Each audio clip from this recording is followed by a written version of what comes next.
What's going on, guys? Welcome back to the channel. Thank you so much for taking some time out of your day listening to me. I'm so excited for this video since it is the start of my new series, Building Your Fat Loss Diet. I'm going to take you through steps A to Z, exactly how to set up your fat loss diet. I'm leaving nothing out, full detail, everything you're going to need to build your own fat loss diet. I'm going to be covering in this series. And today we're starting it with finding your maintenance calories, which is what you always should be starting with when trying to build out your fat loss diet. So most of you guys are probably familiar with the concept of energy balance and how a calorie deficit is required for weight loss. And if you're not, don't worry, I'm gonna go over that really quickly here. I have more in-depth videos on energy balance, which I'm gonna link in the cards here. But just, basic overview, pretty much you need to be taking in less energy than your body requires in a day to lose weight. Everybody needs a certain amount of energy to maintain their body weight in a day. Just go about your normal functions. This is what we refer to as your maintenance calories. The amount of calories, which a calorie again is a unit of measurement for energy, so I'm going to use them interchangeably here. It's the amount of calories you need to maintain your body weight. Now, in order for fat loss to occur, we need to take in less calories than our maintenance calories. Less calories than we need to maintain our body weight. And the first thing we need to do to start building out our fat loss diet is find this amount of calories where we can eat and not lose or gain any weight. We just stay the same, and this is our maintenance calories. First things first, we should understand what kind of makes up our maintenance calories. And there's four things. We have our basal metabolic rate. So this would be the amount of energy you need just to function at rest. You're sitting in bed all day. This is the amount of calories you would burn just to maintain your bodily functions, your organ functions, all that good stuff. And then you have your exercise activity. So pretty self-explanatory there. Your exercise throughout the day. Third thing, your NEAT, your non-exercise activity thermogenesis. All you got to think about for this is pretty much non-voluntary movement, like me talking, me fidgeting like this. That's what would be classified under NEAT. And the fourth thing that makes up your maintenance calories is what we would call the thermic effect of food. So to actually get the energy from food, we need to use energy. So there's energy required to break down protein, carbs, and fats to give us the energy. A lot of people get it really confused and they think their BMR is their maintenance calories. I don't know why. I think a lot of bad high school teachers teach this. For some reason, there's a lot of obsession over your BMR. That is one out of four things that makes up your maintenance calories. If you were to just eat your BMR, you would be in a massive calorie deficit and feel like shit. That's way too low calories. Guys, that's if you're sitting in bed all day doing nothing, and nobody's really doing that. Now, I want you to understand that your maintenance calories isn't exactly a fixed number. Like, it's not exactly 2,000 calories or it's not exactly 2,800 calories. It's more so a range of calories. And this is because of your NEAT changing, mostly because your NEAT changing. And this was kind of hypothesized. There's not a lot of research on this, but hypothesized by Lane Norton, BioLane. I can link him down below. Really good information.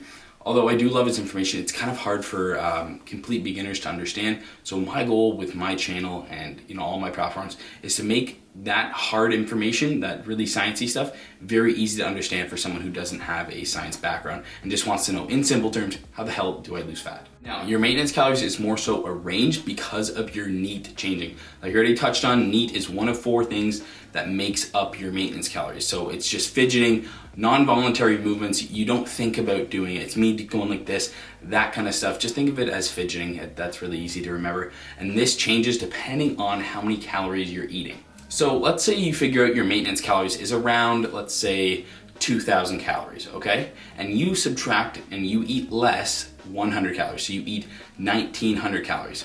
You probably will not lose any weight. Even though it's technically a 100 calorie deficit, your NEAT will decrease because you're giving yourself less calories, only slightly, okay? 100 calorie deficit is probably not enough to elicit weight loss, and you'll just kind of adapt to it. Your metabolism will adapt. You've probably heard that before. That is just you subconsciously burning less calories. You maybe talk a bit slower. You don't move around. You're more stagnant when you're speaking, that kind of stuff. Your body kind of adapts, which is really cool, but not necessarily great when trying to lose fat. So you can probably think of your maintenance calories as in some certain range of, I'd say, around 300 calories. There's no evidence behind that. That's just what I've found to be a good range. Your maintenance calories within like 150 calories below and 150 calories above, and you're kind of in that range. If you eat 150 calories above, let's say the example for 2,000 calories or 100 calories above, you most likely will not gain any weight because your metabolism and your NEAT, it's mostly your NEAT, will adapt to it slightly. Now, for the sake of simplicity, we just want to find, kind of an exact number where we can eat around that many calories. 50 above, 50 below, not really gonna make a difference. We want to find that number, which is roughly our maintenance calories. And to do this, there's kind of like a two-step process I usually put my clients and people through. First thing you want to do is use an online calculator, and I'm going to link the one down below, and I'm going to do it as I'm speaking here on the side. I'm going to use caloriecalculator.net. Now there's a million calculators out there. This is the one I found to be decently accurate, and what I want you to know is none of them are going to be 100%. They can be, but they can be completely off by like 300 calories. It's very individual. For myself, I found them to be quite accurate, but for others, they could be completely off, okay? Completely off. So I don't want you to only eat what the calculator says. I want you to find a rough estimate from what the calculator says. And for the second part, I want you to eat at what this calculator says for about 2 weeks and monitor your weight. So this is gonna give you time to see, hey, is this actually my maintenance calories, or am I gaining or losing weight? Within this 2-week period, you can see, am I losing weight or am I gaining weight? And this is really important because it'll tell you if your calories, or what the calculator said, is too high or too low, and how to adjust it to see where actually your maintenance calories are. Now, for this 2-week trial and error period, I want you to track your weight every single day for the 2 weeks, and I don't want you to worry really about daily fluctuations. Those can change like crazy, but I want you to compare the first week to the second week. And if it's completely off and you've lost a ton of weight or gained quite a bit of weight, and it's not water weight fluctuations, I want you to keep your food decently consistent, not have any massive out there meals that you normally wouldn't. And if it's completely off, then we know, this is probably not our maintenance calories. If you find yourself losing weight, that means these calories that the calculator said is actually in a deficit for you, and a significant one. Like I said, if you only dropped by like 100 calories, you probably wouldn't be losing weight. So it's obviously more than 100 calories.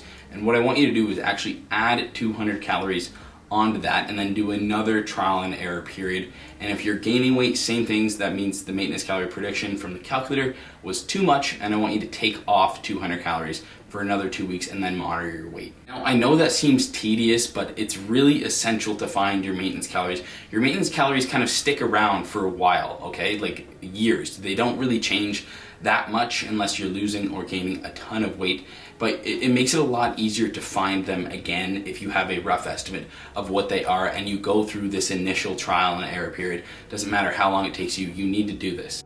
Correctly finding your maintenance calories is crucial for setting your fat loss diet up for success. I don't want you to just skip over this trial and error period because you just want to eat what the calculator says. Please don't do that. Take the time, find your maintenance calories correctly. If you don't find them correctly, it's really hard to base a good rate of fat loss off, which we're going to do in the next video, and actually find your calorie deficit calories if your maintenance isn't correct. So this is really, really crucial. I want to emphasize that a ton. That's why it's the first video in this series. If you have any questions or anything wasn't clear, make sure to comment below. I'll try and get back to all of you. I don't have a ton of subscribers, so definitely can. Let a friend know about my channel if you want. Subscribe if you haven't already. Like the video, comment for the algorithm. I appreciate it a ton, and I will see you in the next video. Let's get after it.